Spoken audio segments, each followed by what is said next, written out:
I'm Ken McDaniel. Welcome to Lesson 7. In this lesson, as we continue talking about the approaches that we've used here in Springfield, Illinois, I wanted to devote this video to Facebook. We began using Facebook almost immediately when we came here. I'd not used Facebook in the work of the Lord before, and we were quite excited about it. We had set apart I'd set apart for my personal support and funds $500 a month to use on advertising, and we saw that the radio advertising wasn't accomplishing anything, and we looked at newspaper advertising, and it here in Springfield was going to be very cost prohibitive, and so we started looking in other realms, and we found Facebook and how to advertise on Facebook. So we set up a Facebook page for the church. Church Christ, of course, was already taken, so we set it up as Springfield Christians. And you can go on to our Facebook page and take a look. We haven't done any work there for a while, so you can see some of the older work that we did and videos and posts and such. And so I want to share that with you, some of the things that we did and the responses that we had from it. We began in 2015 and just making simple posts, and if you go all the way back then, you're going to see that it was a little bit crude in the beginning. And so I did research to find out how to be more effective in the Facebook advertising that we did. And what I found was that because of algorithms, and they're always changing, it's somewhat difficult to keep up on top of it, but because of the different algorithms, they're finding that Facebook users will scroll past if there's text on the image. They want you to have an image. So the point is you set up a Facebook page. I didn't look to see if you brethren have one already. If not, you just set up a Facebook page. It's easy to do. The instructions will walk you through it. If not, go to a YouTube video of how to set up a Facebook page for a church. And when you get that set up, then you start putting posts on. And they suggest that the more you post, the more you'll get into people's feeds. But to get into people's feeds, you've got to post things that are of interest to them. They've got to stop and they have to click. And so to be effective on Facebook, you have to do what they call stop the scroll. So if you look at some of the younger people as they are looking on Facebook and Instagram and such, they're just scrolling through. Their thumb is just working so quickly as they're going down. And you've got to have something that's going to get them to stop and take a look. Hey, that caught their attention.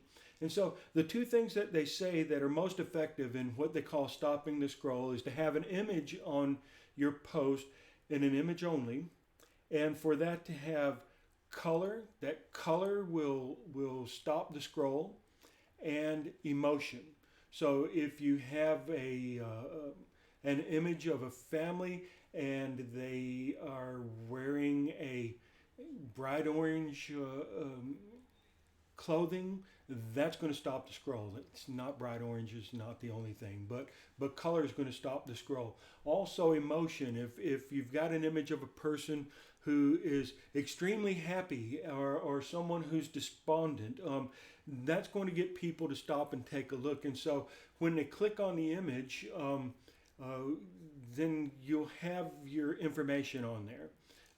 It might be an announcement for a Bible study that's coming up. Maybe you're going to be doing a Bible study on how to overcome discouragement during COVID-19. You might have a Bible study about building strong families in the midst of a difficult society, whatever you might want to title it. And you would probably want to put a short write-up. You don't want to put a long write-up because people aren't going to spend the time to read it. I typically will do a paragraph, 2 short paragraphs. And the best way to use it, and let me tell you first of all a disappointment that I've had with Facebook. And so I've kind of drawn back from Facebook, but I'm not telling you that to discourage you from using Facebook. We've used it and used it effectively. In the 2 years, the 2 years that we've been in the building, 2.5 years, we've had well over 100 visitors from the community. and the majority of those have come from Facebook, from our Facebook advertising. And so we weren't the church they were looking for, but we got them into our doors. I think that you, brethren, would probably have a better success rate in retaining those visitors because you've got a larger congregation and established work. You've got families with children, and we don't have that here. We're a startup group. We're started from scratch. Coincidentally, kind of to my amazement, most of the people that have been baptized here have been in their 40s and 50s. We baptized one lady who was in her 80s, mid 80s. And so with having families in the congregation and all, if you get visitors coming in, you're probably going to have a better rate of retention than what we've had here in Springfield. But what I've been disappointed in Facebook about is we started out and we were spending $100 a week in advertising on Facebook, and we're getting a lot of follows from the community. And I'll tell you how to do that in just a moment. We built our follows up to somewhere around 2,200 follows. Probably 300 or 400 of those are brethren from various congregations, and the rest of those are from the community here in Springfield. So, 1,800 or so of our follows are people that aren't true Christians that live here in the Springfield community. And so I was very excited about building this up. We were getting, 50, 60, 70 people a week that were following our page from the different posts that we're putting on. And I was excited that when I'm posting things, it's going to go into all the feeds of those people that are following our page. And then in the process of time, Facebook has changed its algorithms over and over again. And so unless you boost your post, we'll talk about that in a moment, unless you boost your post, if it's just what they call organic, you haven't paid anything to get it to go into people's feeds, they only feed it into 1 to 3% of your follows. And so to get people to see your feeds consistently, they have to click on it. So if they're clicking regularly, your followers are clicking regularly, it's going to get sent into their feed because it shows Facebook this is something that they're interested in. And so that's why on Facebook that, a lot of people complain, I've got 1,000 follows and I only get 30, 40 people that come into my newsfeed. That's because we're not clicking on each other's feeds. We're not going there. And so if you show interest, they're going to put it into your feed. But if you're not clicking, you're not showing interest, even in your friends' feeds, they're not going to put it into yours. So I thought in the beginning, we're building up all these follows and we're going to have, this audience, if you will, that we've paid for by paying for all these posts. But then come to find out, it doesn't work that way. So that's kind of a little disheartening, but I understand that's how it works. So you either got to roll with it or stop rolling with it. So the way to get follows from your Facebook page and post is that you need a good image. It's just like doing a gospel meeting flyer on white paper through the copy machine. If you use some cheap, poor-looking image, people aren't going to stop. They're not going to go over. And you've got to keep in mind, if you're trying to build followers from the community, you can't write a post like you're writing to brethren. You've got to think what's going to interest the people in the community. What kind of topic are they going to respond to? And so you get a good post, you get a good image to go with that post, and then you can what they call boost your post. You can't do it as an individual. It has to be a page for a business or an organization, such as the church. And so when you boost a post, you get the information. It'll be right there on your Facebook page. When you put the post on, it'll ask you, do you want to boost it? That will be one of your options. So if you click boost, then it's going to bring up information over on the side, and you will be able to choose your audience. So what we did here in Springfield, we chose an audience of ages 16, I think, 16 up to I don't think we put a maximum age on it.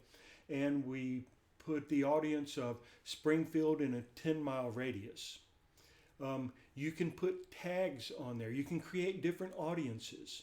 So again, when you boost it, they're going to want you to create an audience.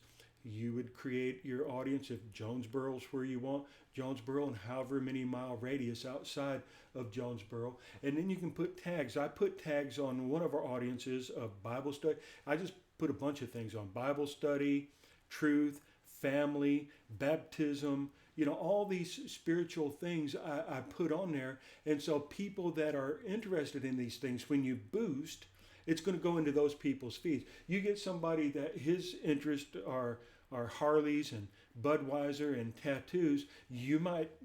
We reach out to those people on Facebook as well, people that are interested in those things as well. But they're probably not going to be your most responsive audience. So you put tags on just of things that you think people sharing that interest might want to see your post that you're putting on. So once you boost it, then you can boost it for however much money you want, and it'll give you an estimate. It's very generous in its estimates. You typically don't get that kind of a circulation. You boost it for $5, they're going to tell you that if you boost it for 3 days, you're going to get 20 people a day. I'm just making that number up. We would typically boost for either $50 or $100 on our post. And when you boost it, then it starts putting it into these people's feed. And they typically want you to boost it for a longer period of time. If you boost it for 1 day, you're not going to get as good of results. If you boost it for 3 days, it's going to be better. You boost it for a week, so it's going to keep feeding into people's feeds every day for that 7 days that you've boosted it. And so it'll go into people's feeds.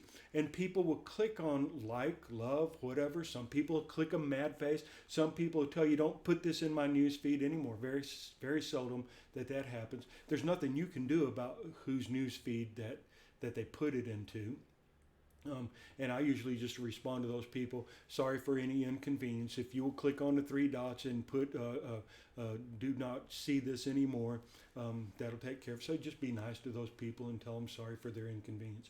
But then what you do for the people that have liked and loved your post and such as that is you can click on the people where it says, like 150 people have reacted to your post. Click on that, and then it will give you a list of all the people's names and whether they liked it, whether they loved it, whether they were happy, whether they hugged or whatever. And then it will give you the option to either ban them from the page or to invite them to your page. And so you invite them, and so that invitation goes to that person, and then if they click on accepting your invite, then they become one of your follows. And so we've done that and raised ours up to 2,200 people. We have people in the congregation who have been converted because of the work that we've done on Facebook. I don't even remember the number now. I'm going to say 3 or 4 people that we baptized have been through that contact through Facebook. So we've spent a lot of money on Facebook, but it's certainly worth it to get those 3 or 4 conversions. So one of the best ways, but one of the maybe better ways that you can build a follow of your own through Facebook and not have to worry about the algorithms is to do the same thing that I was just explaining. Put a post on and write an article. Write a 400 or 500 word article. You get too long, a lot of people aren't going to read it. But just put the first paragraph on the post, and then at the end, read more or learn more. So they got to click that, and Facebook will give you that option. It's easy to set up, and then they click on it, and it takes them to the article on your website. And then you can have on your website where they sign up to, just one of those banners. Banner's not the word. I can't think of it right now. That pops up, and ask them if they would like to receive weekly articles from weekly blog from the congregation there. And so then you can be able to feed directly yourself from the congregation there into their email. And so that's the best way. Then it doesn't matter if you advertise again on Facebook or not. You've got them on your email list. So you can use Facebook to build your email list. And so that's probably much more productive. We've got a website up. It's not the greatest. It's springfieldchristians.com. We did that to keep it in harmony with our Facebook page. And so we've got a website that's okay. I'm in the process of building a better website, and once we get that done, then I'm going to do exactly what I was explaining to you, is to build up an email list instead of having to spend money to keep just getting our post into our follows page. If you don't boost it and say that you want it to go to all of your follows, it's only going to go into 1 to 3% of those follows. So those are just some ideas of things that you can do. Now, let's put this all together. As far as approaches, all the things that I've shared with you in these 3 last videos are just ways of trying to make contacts with people, to develop contacts to get a Bible study. That's what all of this is about. I've said before, if we could just cut to the chase and get the Bible study, it would cut out a lot of this work, because you need to understand that when you have the preacher doing all the sermons and teaching classes and visiting members and visiting the hospital and doing door-to-door work and writing articles for Facebook and putting together small group Bible studies for Meetup, which we've had to do here. I was so thankful to have Colton with me. We were able to accomplish so much more for the 4 years that he was here. It's a lot of work to do. And so if you can just find an effective way to make those contacts, to get those Bible studies, you can cut out a lot of the work. All these things work. These are things that we have done, and they've made contacts for us, and we've baptized several of these people. But what I have found over the years, brethren, so I'm not trying to discredit everything I've just showed you. I hope that you'll find some of those things helpful for you. But over the years, what I have found effective and what I've heard from various preachers and elders in congregations is that the members are excited about the congregation. When you go back, like we talked about, restoring New Testament evangelism, and you get a congregation of people who love the Lord, you get a congregation of people who are there to raise their voices and to worship God, and they love one another, and they love lost souls, and they're zealous to do the work of the Lord, you're going to have an atmosphere that people love. The members are going to love it, and they're going to want their friends, they're going to want their family to come and to be a part of this, because this is what God wants. This is the way that it's supposed to be. And so you get a congregation that has the heart that God wants them to have, that follows the scriptures like God expects us to do. Then God's grace is going to be upon that congregation, and his hand is going to be with them, and he's going to be working. And so those personal invitations, whether it be to the worship assembly, whether it be to a small group Bible study, those are the most effective. That is where the gold standard is having credibility and using that credibility to talk to people that respect you and invite them to an interesting Bible study, invite them to the worship of the church. It's been several years ago, but I was talking to Max Dawson down in Beaumont, Texas, and he told me that year that they had converted 50 people. And I was like, Max, how did you get into the doors of 50 different people? And he said, I don't have to. He said, we have people in the congregation that love the Lord, and we have visitors from our members every Sunday. They come, they fill out a visitor's card, we go out and visit them, we build a relationship, we set up a Bible study with them, and they're converted. Brethren, that's what works. That has worked throughout the years, and it still works today. But like I said, we came here to Springfield to establish a church where there was no sound church, and it provided us the opportunity to try to figure out how can we make contacts, and then I'm happy to be able to share those things with brethren. I hope you found these videos helpful. I hope that they will encourage you all to be active and zealous in the Lord's work. If there's any other information you would like, I'll be glad to talk with you. Just send me an email. Michael has my email. I'll be glad to talk to you individually through email. If there's something I can do to help the congregation to come down and help for a weekend, I'll be glad to do that. We just want to help people to be saved. thank you again, brethren, for inviting me to be a part of your autumn lectureship and allowing me to speak on this subject that I have a great passion for. And I hope that we're able to meet again. For some of you, you may remember we were there with you back in somewhere around 2010 or 11. I forget exactly when it was, when you all were supporting us to do the work in Fiji. And we enjoyed our time with you then, and we appreciate you, brother. Take care and God bless.